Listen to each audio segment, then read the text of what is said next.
Donc, dans ce premier midi de rhume expert, ici, on va vous inviter à réfléchir à ce qu'on peut faire en cas d'échec de transfert d'immunité passive chez nos petits veaux.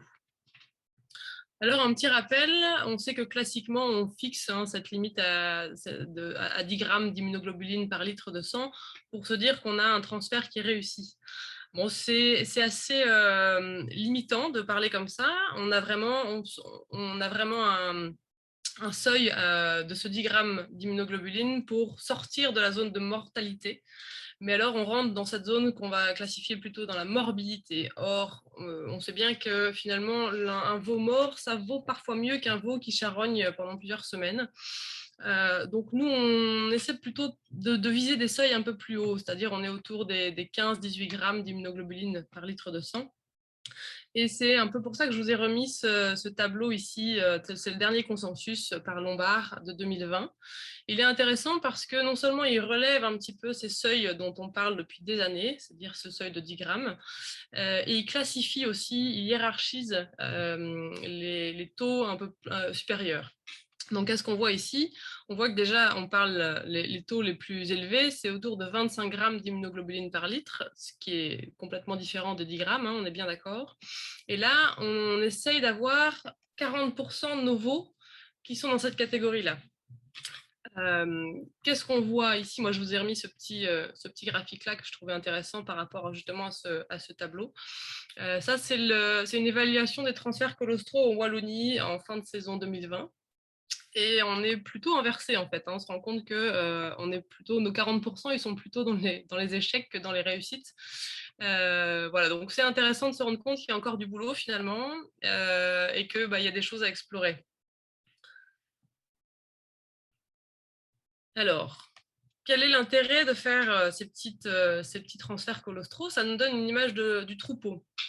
Qu'est-ce qu'on va aller prélever? On prélève des veaux qui ont entre 2 et 7 jours. Pourquoi? Parce qu'en dessous et au-delà, c'est plus difficile à interpréter. On va prélever des veaux qui sont en bonne santé. Parce que des veaux qui sont malades ne nous donneront pas nécessairement une image réaliste déjà de ce qui se passe. Et de deux, ça peut nous fausser les résultats. Un veau qui est en diarrhée, par exemple, qui sera potentiellement déshydraté, risque de nous entraîner une hémoconcentration et de nous faire un résultat qui sera faussement réussi quelque part. Et alors, le nombre de veaux à prélever va être dépendant de la taille du troupeau et de l'objectif qu'on va se fixer.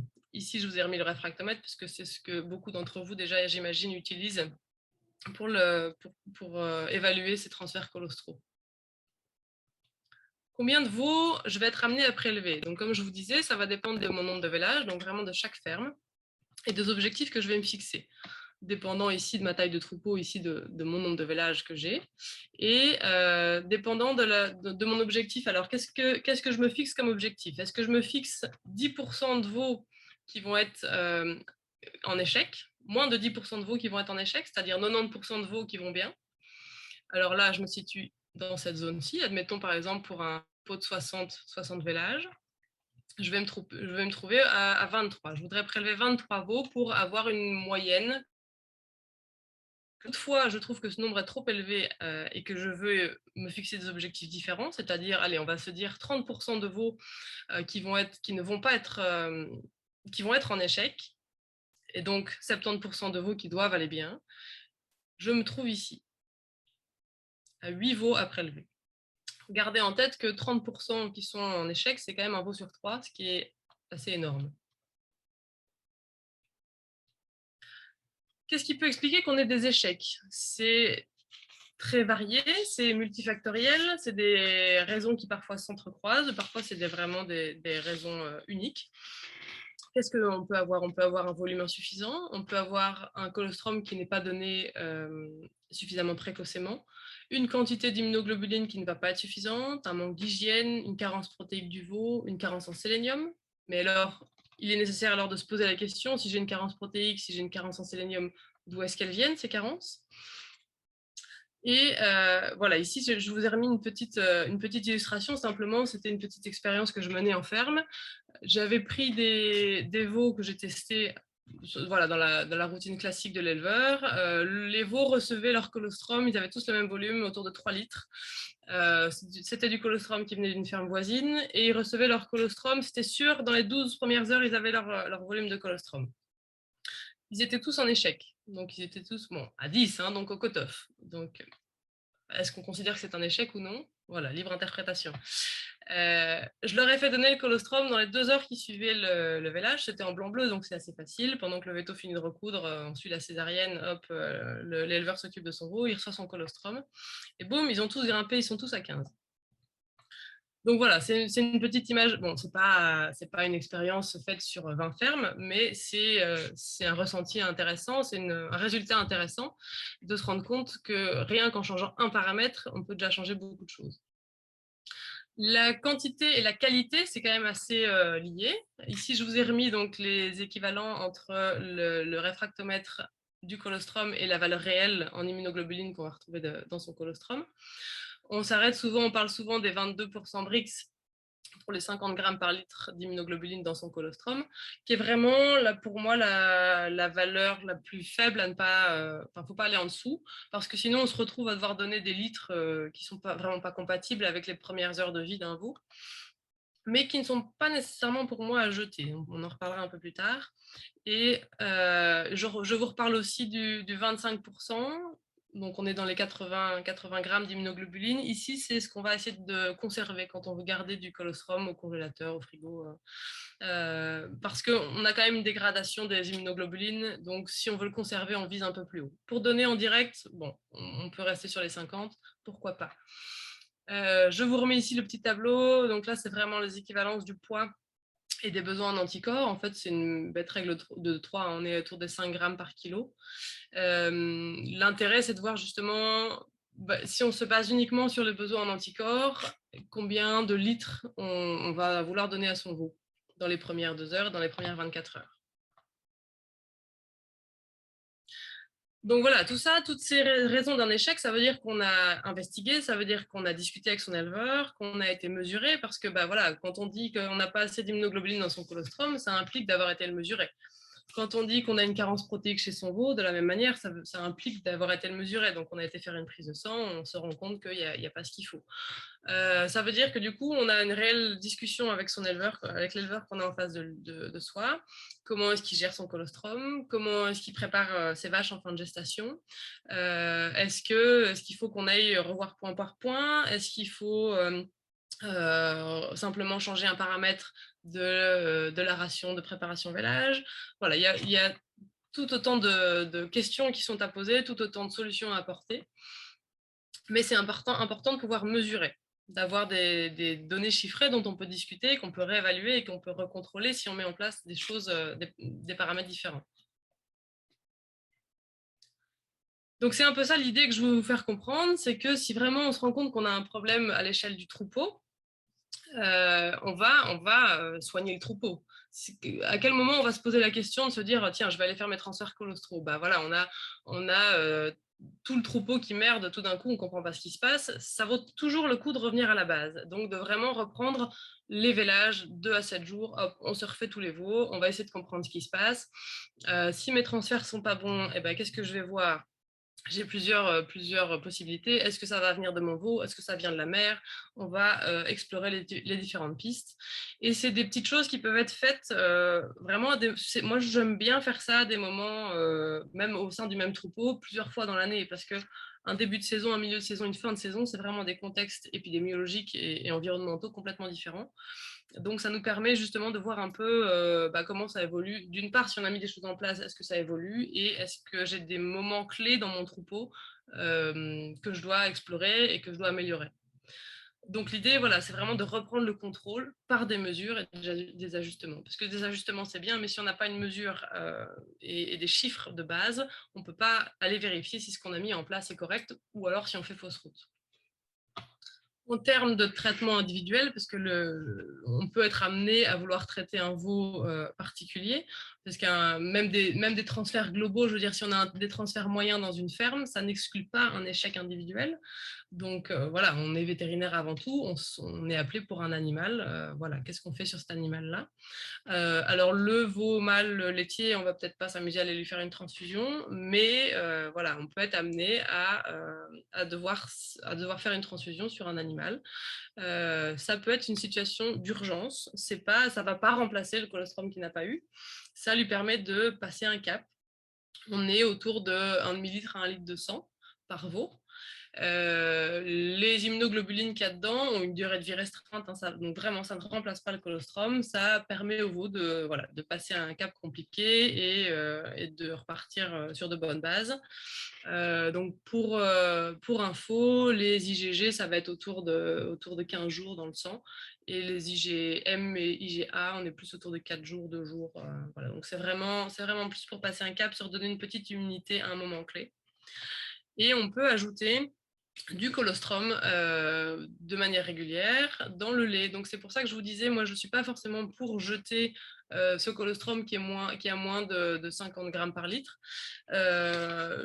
Pour moi, si en fait il y a des sources qui nous décrivent l'idée de rajouter du colostrum de première traite testé à plus de 50 grammes par litre d'immunoglobuline. Certes, c'est le mieux, mais c'est une denrée rare. Donc, si on en a à revendre, pourquoi pas? On utilise ce colostrum-là à redonner en plus pour nos veaux. Si on n'en a pas à revendre, ce colostrum de première traite de bonne qualité, il doit aller clairement en première intention à nos petits veaux nouveau-nés, en déant les 2 premières heures de vie. Maintenant, si on a du colostrum de moins bonne qualité, pourquoi le jeter au lieu de le donner à nos petits veaux? C'est sûr que là, on parle des immunoglobulines G, d'une part, hein, quand on mesure vraiment les IgG, mais dans le colostrum, il y a tout un panel d'IgG déjà différents, d'immunoglobulines qui ne sont pas nécessairement les IgG, et aussi énormément de facteurs antimicrobiens, de facteurs de croissance qui sont autant de cellules intéressantes pour nos petits veaux, même après la fenêtre d'absorption des immunoglobulines. Donc là, on va leur conférer plutôt une immunité locale, pouvoir faire un pansement gastrique quelque part. Donc pour moi, c'est du colostrum qui n'est jamais perdu. Voilà, donc l'idée de le mettre plusieurs jours dans le lait après, c'est pour moi une bonne idée.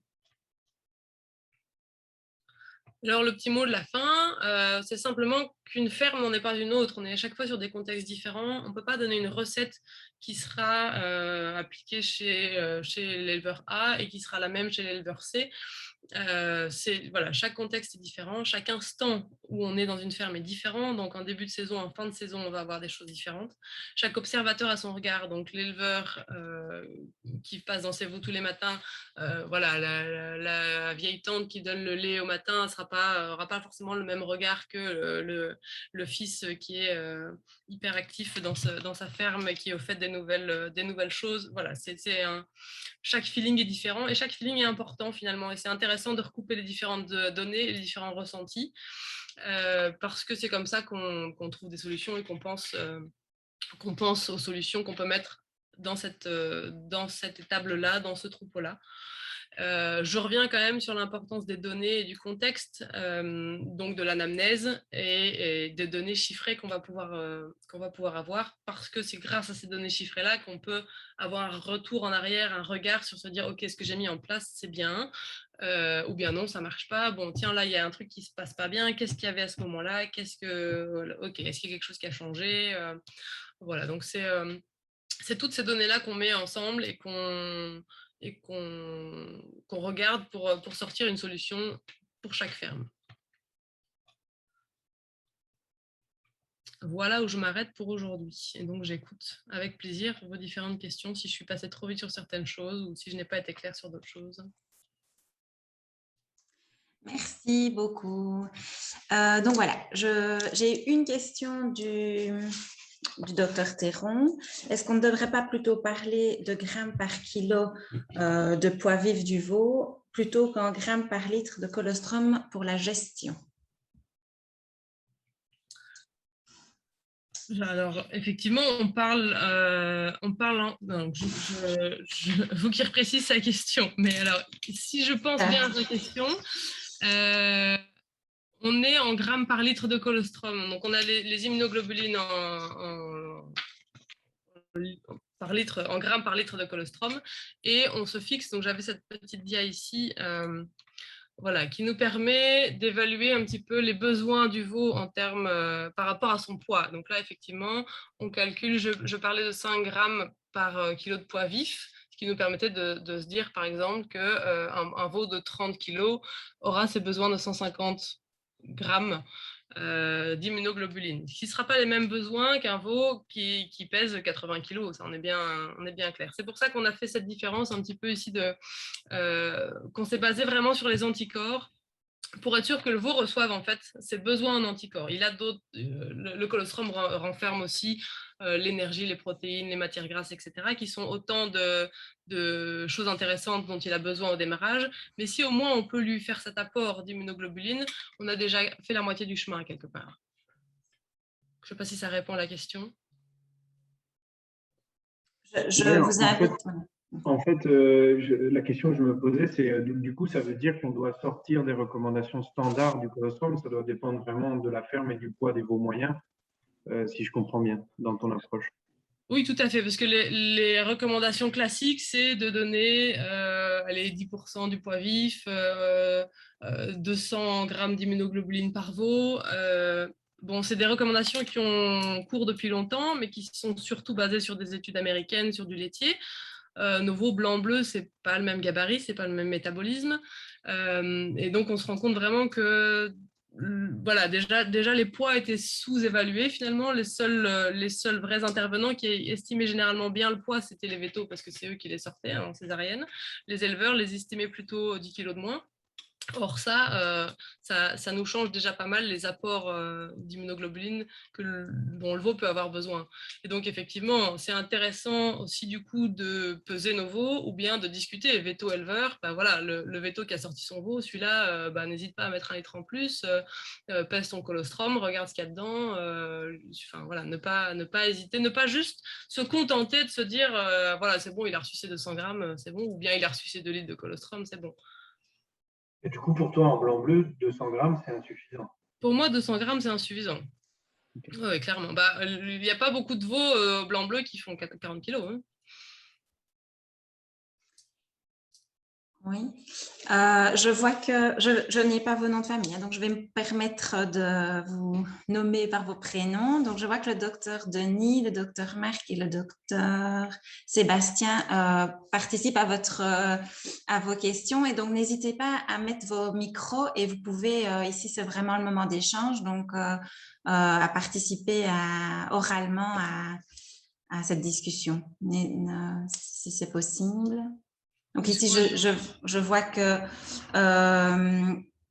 le docteur Denis dit on cite souvent 200 grammes, mais avec nos bleu blanc. BBB bleu blanc belge, oui. Oui, voilà, bleu blanc belge. Nous avons d'autres besoins. Voilà. Le docteur, oui. Donc tout à fait, effectivement, oui. on est plus haut, on a quand même des veaux qui sont voilà, plus qu'à 40 kilos. Le 40 kilos, c'est le veau typique pinoir, quoi, mais en Belgique, on n'a pas ces veaux-là. Ok. Blanc-bleu, on a des veaux d'un autre standard et d'autres besoins. Je vous fais la demande, hein, mais c'est vous qui devez réactiver votre micro sur à côté de votre prénom, en dessous. Dites-moi si vous voyez où vous devez. Le docteur Denis. Oui, bonjour. Ah voilà, bonjour. Oui, tout simplement, effectivement, la remarque des fameux 5 grammes par kilo, qui est plus intéressante à préciser, puisque chez nous, on est moins souvent face à des veaux pinoirs, ce qui est plus généralisé au niveau du monde. Donc, vous avez bien expliqué ça, et Léonard en avait reparlé, et que les fameux 200 grammes sont souvent sous-estimés. Oui. Et donc, on doit évidemment, pour nous, penser plus à 5 grammes par kilo et adapter en fonction du poids des veaux qu'on sort par césarienne, puisqu'on a la chance, en blanc-bleu, en général, d'intervenir à chaque fois et donc de pouvoir stimuler les gens à donner plus ou moins de colostrum en fonction de la teneur, évidemment, en immunoglobulines de leur colostrum. Tout à fait. Donc, c'est pour ça ici que je reprenais ce tableau ici. Donc là, c'est vraiment la règle de 3, hein, donc avec des poids de veaux de 30 à 75. Bon, en blanc-bleu, on peut monter un peu. Hein, on a parfois des veaux un peu plus gros, bien évidemment. Mais donc là, c'est simplement une règle de 3 avec du 5 grammes par kilo de poids vif. Et d'ailleurs, je fais la remarque, là, je rebondis sur la remarque de Denis qui dit en fonction du colostrum qu'on a, ne pas hésiter à remesurer le colostrum même quand il vient de la ferme voisine. d'usine ou quand il vient de Marlois ou quand il vient des colostrums de remplacement. C'est toujours intéressant de le mesurer, d'une part parce que s'il a été congelé, il a pu perdre un petit peu en teneur et ne pas se dire, bon, bah, je sais qu'il vient de chez un tel, il m'a dit qu'il était à autant. Je trouve que ça vaut le coup de remesurer le colostrum qu'on a sous la main. Parce qu'on a parfois des surprises. Oui, effectivement. Ok.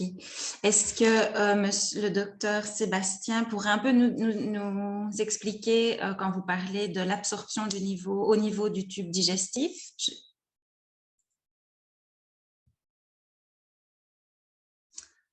J'ai fait une demande pour remettre votre micro. Oui, si je peux juste me permettre. Oui, oui, allez-y.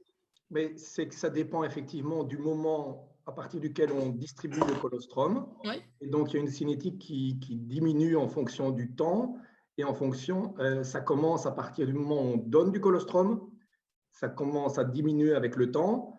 Mais si on tarde à donner du colostrum, le degré d'absorption est déjà diminué. Et Oui. donc, il faut clairement le donner le plus tôt possible et dans la plus grande quantité. Tout à fait. C'est essentiel. Tout à fait. Moi, je préfère effectivement. Alors, on parle souvent, donc on se dit il faut le donner dans les premières 24 heures. C'est vrai, mais le timing vraiment optimal pour moi est dans les 2 heures parce qu'on sait qu'après 4 heures, déjà après 4 heures, la capacité de transfert des immunoglobulines à travers la barrière intestinale est déjà fortement diminuée. Oui. Et de la même manière, j'ai tendance à préférer comme vous le disiez très justement, un plus gros apport dans une première fois, dans les premières 2 heures, qu'un litre à la naissance, 1 litre 12 heures après et 1 litre encore 24 heures après. Je sais qu'il y en a qui le font.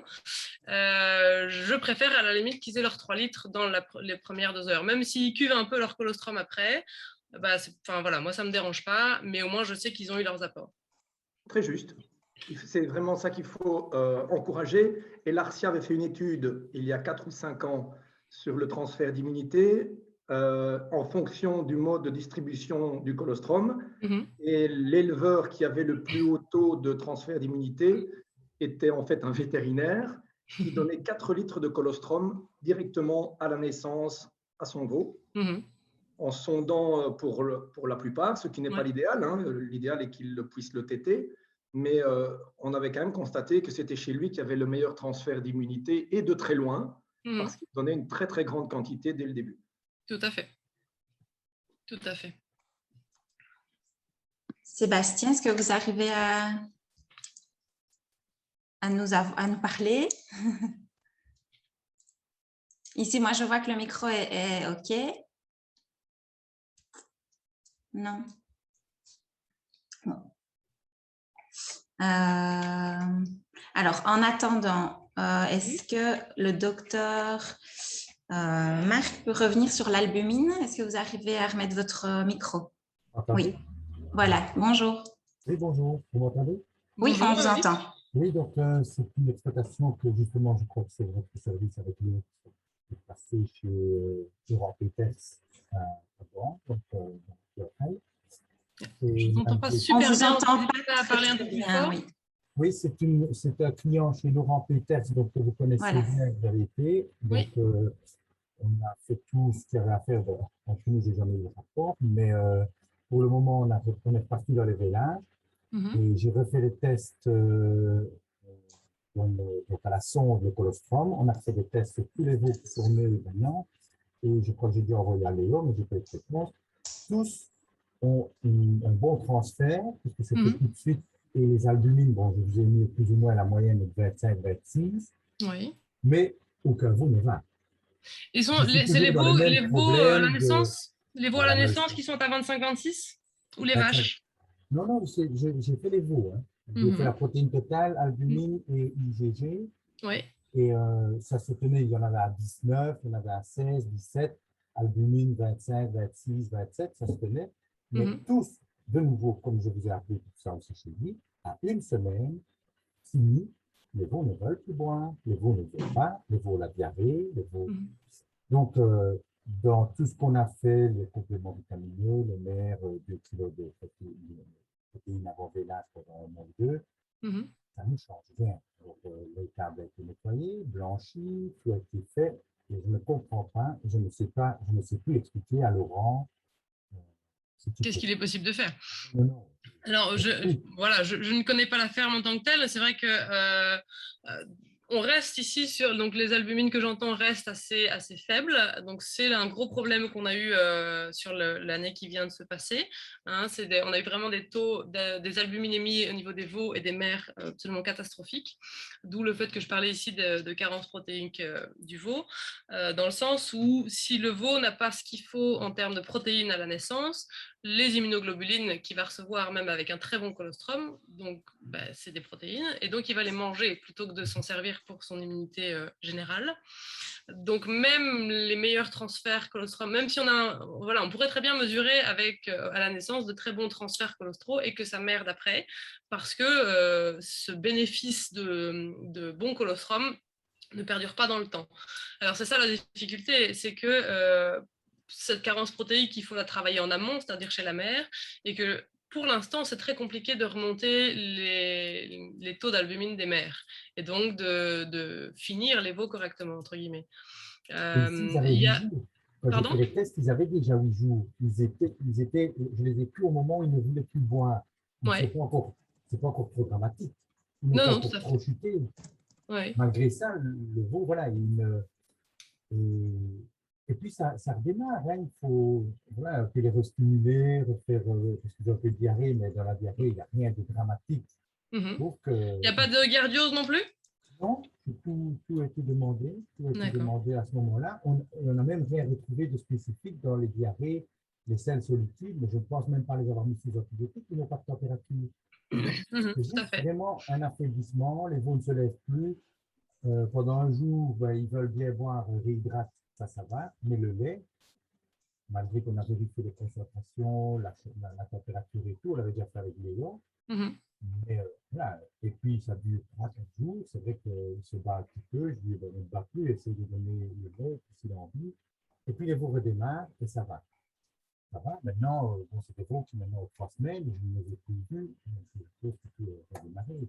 Mais c'est quand même étonnant que chez lui, systématiquement, à 1 semaine, là, pour le coup, ce serait des veaux où je testerais, par exemple, de continuer effectivement sur la première semaine, puisque c'est à la fin de la première semaine qui cale. Moi, j'essaierais éventuellement de rajouter un peu de colostrum régulièrement dans le lait de ces veaux-là, avec éventuellement des ferments pour travailler plutôt sur la flore digestive. Et donc, pas forcément travailler sur l'immunité générale de ces veaux-là, puisque vraisemblablement les diarrhées reviennent indemnes de pathogènes d'intérêt, parce qu'on ne trouve que ce qu'on cherche.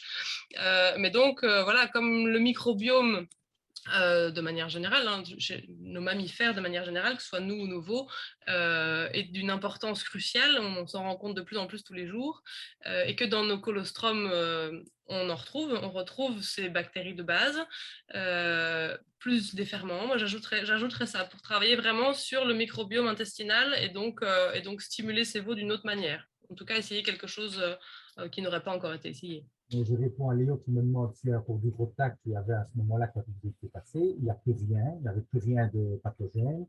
J'ai juste mis les veaux depuis la naissance, les derniers nés, et je ne les ai plus vus, ça a l'air d'aller. Je ne sais pas si vous connaissez, c'est un produit, c'est à base de vitamines, tout ce qui est nutritionnel. Je le mets sur G2plex. Je n'ai pas entendu le nom. G2plex, c'est un produit style rebooster, mais en péros.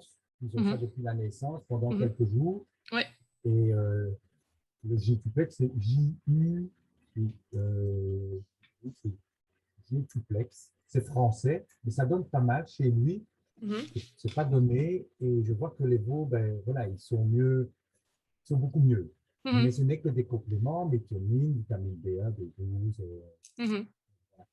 mais pour le reste, je ne sais pas, parce que bon, Laurent est un peu désespéré aussi après ce qu'on a je me doute, oui, tout à fait. Qu'on retrouve, il y avait du Rota l'autre fois, mais il n'y avait rien de vraiment défini dans l'exploitation. Maintenant, bon, ils sont un peu boostés avec le G2plex ou style Dofos ou Activicatosal en intramusculaire dès la naissance. Ouais. Voilà, ça ne va pas plus mal. Ok, mais donc effectivement, je travaillerais, vu que c'est indemne de pathogène vraiment flagrant, je travaillerai effectivement sous cet aspect-là de stimulation générale. Et donc, pourquoi pas en passant via la stimulation du tube digestif, entre guillemets. On va passer à une autre question du docteur Théron. Comment diagnostiquer une carence protéique à risque pour le veau chez la mère? Donc là, on va faire le bilan chez les fins de gestation. Donc, on essaie de prélever des mères qui sont dans les 3 semaines pré-vélage. On fait un pool, hein, on prélève 5 vaches et puis on envoie au labo en demandant que ce soit mélangé pour l'analyse, pour se faire une idée. L'idée, ce n'est pas de faire du diagnostic individuel, mais c'est vraiment de se faire une image du troupeau. Et là, on aimerait bien avoir des vaches qui sont au moins au-dessus de 30 grammes par litre d'albumine, ce qui a été très très difficile l'année passée. Donc quand on est à des vaches qui sont déjà à 26, 28, 29 grammes d'albumine, on sait que ça va être compliqué pour les veaux. Ce que je viens de vous donner, 28, 29, c'est des valeurs qu'on aimerait bien retrouver chez nos veaux nouveau-nés. Pour l'instant, on retrouve souvent des veaux qui sont autour de 22. Donc voilà, si on a des mères qui sont à 28 d'albumine, on risque d'avoir des veaux qui sont autour des 22 grammes d'albumine au démarrage. Et ça, c'est vraiment complexe. C'est vraiment complexe. Et on va finir par une dernière question du professeur Hansen. Quel est le pourcentage des colostromes qui sont systématiquement testés en exploitation? Ah, bah ça, c'est une question qu'il faut poser. Pour tout le monde, hein? Oui. C'est une question pour tout le monde. Si vous savez réouvrir vos micros. Pas assez. Voilà. On vous écoute. Si vous vouliez... Voilà, je me suis reconnecté sous mon autre nom, Sébastien. Ah, d'accord. Ah, parce que l'autre ne fonctionnait pas, je ne sais pas pourquoi. Donc, soit. Non, c'est un constat qu'on fait depuis des années, pas assez. Alors qu'on sait bien que c'est la base, entre guillemets, de la santé du veau et d'un bon démarrage, d'une gestion de tout ce qui est la néonatalité chez le veau. Mais non, ça reste difficile d'avoir des résultats sur le long terme et des analyses sur le long terme au niveau qualité colostrale, qualité du transfert colostral. On le fait en général, et les éleveurs sont désireux de le faire souvent quand il y a des problèmes chez les veaux, mais une fois que les problèmes sont partis, on se rend compte que le suivi n'est plus là non plus. OK. Est-ce qu'il y a quelqu'un d'autre qui pourrait réagir, qui voudrait réagir à cette question? J'en ai une deuxième alors. Et alors, vous pourrez réagir aux deux si c'est souhaité, si vous avez envie. Pourquoi ce manque d'évaluation, donc selon le docteur Denis, de la qualité du colostrum? Là, je pense moi j'ai un petit début d'explication, c'est qu'il y a plusieurs choses, hein, mais il y a quand même des éleveurs qui sont encore contents de l'apprendre déjà. Je pense qu'il y a quand même beaucoup de vétos qui de plus en plus en parlent en ferme et en discutent. Les éleveurs sont de plus en plus aussi, quand ils discutent entre eux, ils en parlent. Je pense qu'il y a une différence entre les pays aussi. Je pense que les éleveurs français sont un peu plus au fait et sont un peu plus, testent plus que les éleveurs belges. Mais voilà, je pense qu'il y a encore un travail de communication à faire, simplement. Parce que simplement une étude sur des transferts colostraux, les éleveurs étaient en plus très contents d'avoir les résultats. Mais effectivement, dans leur pratique quotidienne, ne testent pas parce qu'ils n'en voient pas forcément l'intérêt, ou bien parce qu'ils ont de toute façon du colostrum qui vient de Marlois ou du voisin et qui a été garanti correct, et donc ils partent du principe que c'est bon. En tout cas, voilà, de quelques petites explications que j'ai, il y en a probablement d'autres. Ok. Est-ce que quelqu'un a envie de réagir pour la dernière petite minute qui nous reste pour cette première formation? Vous pouvez lever la main si vous n'arrivez pas à remettre votre micro.